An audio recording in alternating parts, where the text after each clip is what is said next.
Guess it had to happen. The building tension between the beta and KTM riders is getting worse each week.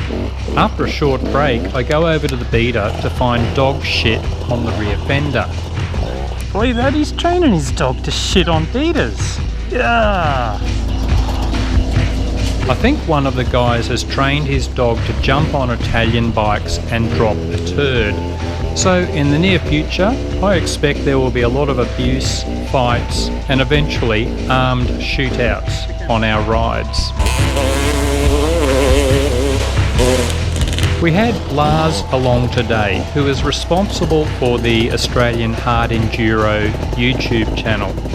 Funny thing is, we love the same sort of hard technical terrain, but of course I come at it more from the trials-based cross-training perspective. He comes more from a motocross, freestyle jumping and racing angle. So while I like to crap on about traction, riding lower in the revs and avoiding wheel spin, there are definitely hill climbs that just ain't gonna work. As we learned ages ago watching our extreme enduro god, Chris Birch, demolish a monster hill climb of ours last year. Bloody hell. Holy shit. We pointed Lars at all our biggest hill climbs and he just powered his way up all of them except for one or two ridiculously steep ones that can barely be ridden down, let alone up. Here's Lars as usual, full throttle. Yeah, a bit faster than me. It's all about speed, this bit. Ah, come on!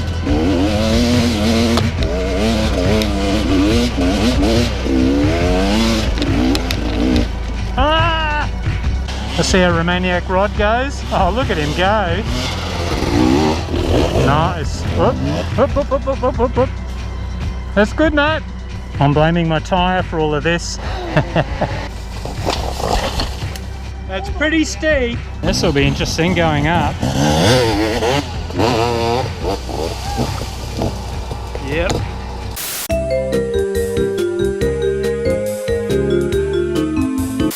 Personally, I think it's a good idea to initially slow your riding down and work on all these trials-based techniques that make the top extreme enduro riders so good in hard terrain. But then you can bring in the speed, which you will definitely need for situations like these longer hill climbs.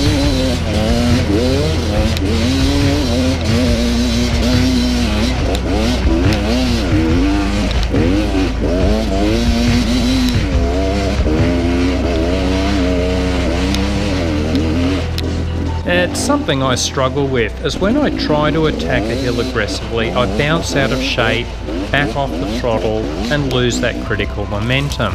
Whereas I notice Romaniac Rod, and especially Lars, just keep the throttle on and look far more relaxed, letting the bike bounce around without backing off the throttle. Gee, she's a pretty steep descent back too. Just got to watch these rocks. And that makes downhills interesting when your rear brake suddenly disappears with a stick in it. Bloody hell.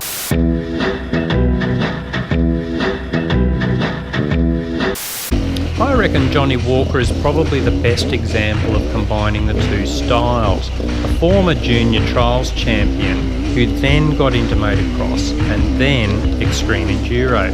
So he's got all of those trial skills blended with aggressive speed.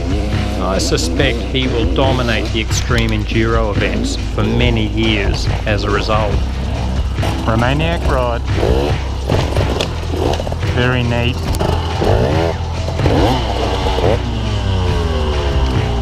I reckon if I was 20 years younger, I'd be keen to develop that side of things. But with bones like pretzels, I'll mainly just stick to pottering around and falling off in first gear. Ah, bucket it up.